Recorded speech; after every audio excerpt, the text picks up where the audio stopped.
you. Think back to your last purchase for a second. Was it something tangible, something you could hold? Or was it maybe an experience, something done for you, perhaps? Exactly. And that basic difference, tangible versus intangible, that's really our jumping off point for today's deep dive. Yeah, because it cuts right to the core of operations management, doesn't it? How you run a business that makes, say, bread is fundamentally different from one that offers financial advice. Totally. We've got some great material here that explores exactly that. So, our mission today is to kind of unpack these operational differences. Between goods and services, Right. And look at how things get a bit blurry these days when businesses mix them up. which happens a lot.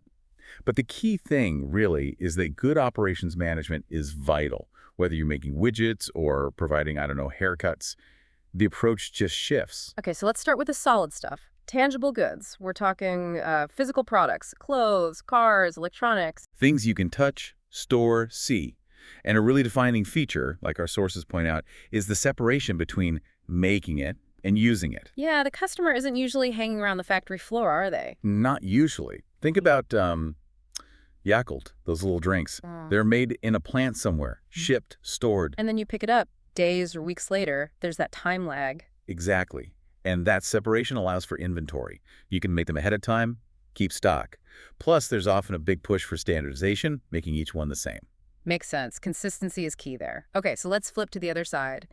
Intangible services. Right. This is things like a training course, getting your taxes done, a streaming subscription, maybe a ride share. You can't really touch it. And here, the big operational difference is that production and consumption often happen at the same time. Precisely. The customer has to be involved, or at least present, for the service to be delivered.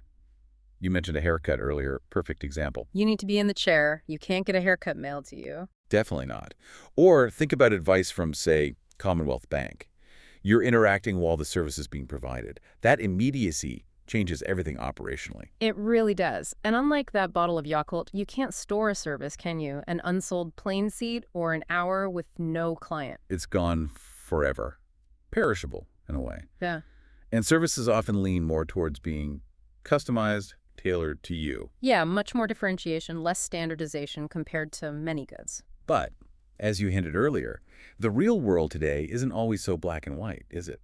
No, not at all. So many businesses are blending these.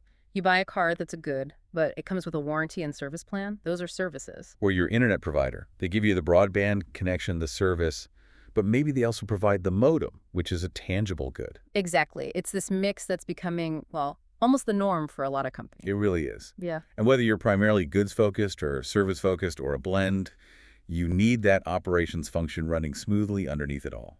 But what that operations team worries about day to day will look quite different. Oh, absolutely. If you're making cars, your operations head is deeply concerned with supply chains, raw materials, inventory levels, factory efficiency. Yeah. Material management is huge. Right. Managing the physical stuff. Whereas if you're, say, an online education platform, the focus shifts dramatically. It's more about managing the tech platform, instructor availability, student engagement, the interaction points. Customer experience becomes paramount. Material management isn't really the main thing there. Not in the same way, no. It all flows back to that core difference. Tangible product versus intangible experience. So, wrapping it up, the key takeaway seems to be understanding that fundamental distinction. It dictates so much about how a business actually operates. It really does. And realizing how often these two blend together in modern business gives you a much richer picture. For sure. So here's a thought to leave you with. As you go about your day, maybe take a closer look at the businesses you interact with.